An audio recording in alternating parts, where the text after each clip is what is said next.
અત્યારે અમે પ્રયાગરાજમાં છીએ, મહાકુંભ ચાલી રહ્યો છે. આપણા જોડે અત્યારે જૂનાગઢમાં જે બાબાજી છે, જે રુદ્રાક્ષવાળા એ આપણા સાથે અત્યારે જોડાશે. સીધી વાત કરીશું તેમના જોડે. શું નામ છે, આપ ક્યાંના છો અને આપે રુદ્રાક્ષ કેમ ધારણ કર્યા છે? ओम नमो नारायण, जय गिरनारी. श्री पंचदश नाम जूना अखाड़े के नागा सन्यासी हरिद्वार गिरी रुद्राक्ष बाबा और इसे रुद्राक्ष 80 kg भजन करते हैं और गुरु पीरों की परंपरा से चलता आ रहा है.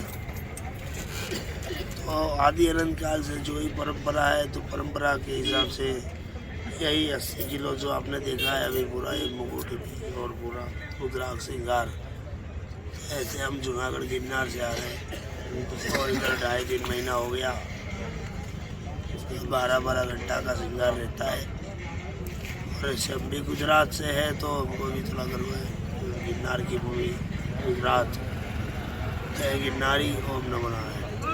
આપે 80 કિલોના જે રુદ્રાક્ષ ધારણ કર્યા છે શણગાર માટે, શું કહેવા માંગો છો ગુજરાતીઓને આપ મહાકુંભ વિશે? बस गुजराती में सदाए माँ गंगा मैया आशीर्वाद रहे, त्रिवेणी मैया आशीर्वाद रहे. ये माँ कामाख्यानी मनोकामना सरदार है गुजरातवासी टोटल ऑल इंडिया भारत के नवनाथ चौरस सिद्धो माँ कामाख्या और कामरू देश गिरनारी महाराज की कृपा बनी रहे सदाए. જ્યારે મહાકુંભ પૂરો થઈ જાય છે પછી તમે ક્યાં જાઓ છો, ક્યાં ક્યાં રહો છો? આ વિલુપ્ત શબ્દ કર્યો આપણે બધા ઇન્ડિયન નાગાપોર છે કે અત્યારે પોતપોતાના સ્થાન, કોઈ ગુપ્તચર, कोई जंगल में, कोई आरी, कोई फलारी, कोई दूधारी, तो सब अपने अपने स्थान में गुप्त हो जाते हैं. मेले के समय में सब वापिस प्रकट हो जाते हैं और ना ही कोई संपर्क रहता है, पर पता चल जाता है साधु साधु को. आगू में एकू में इधर करोड़ों साधु संत, करोड़ों तो साधु संत आए होंगे. साधु संत के भक्त जब भी करोड़ों आए होंगे. ये अच्छा है, इस बार भी थोड़ी सेवा है और बहुत नुकसान भी हुआ है, तो गंगा मैया की कृपा से सभी को आशीर्वाद मिले. और जिसको थोड़ा दुर्घटना हुई उसको दुखी तो बहुत हुए, लेकिन अब क्या करे, जनता इतनी थी तो थोड़ा बहुत तो ऊपर से कष्ट होना लिखा था तो लिख गया. बाकी तो गिरनारी महाराज की कृपा बनी रही.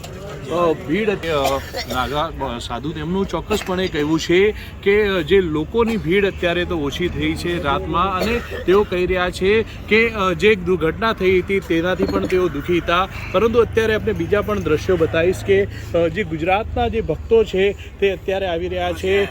અત્યારે જે છે તે જે સાધુ બાબા જે છે રુદ્રાક્ષવાળા, તેમના આશીર્વાદ પણ લઈ રહ્યા છે અને આશીર્વાદ લઈને જે લોકો છે તે ખુશ થઈ રહ્યા છે. મહત્વની વાત તો એ છે કે રાત્રિના 1 વાગે પણ મોટી સંખ્યાની અંદર લોકો અહીંયા આશીર્વાદ માટે આવી રહ્યા છે. કિશોર તુવર, ન્યૂઝ 18 ગુજરાતી, પ્રયાગરાજ.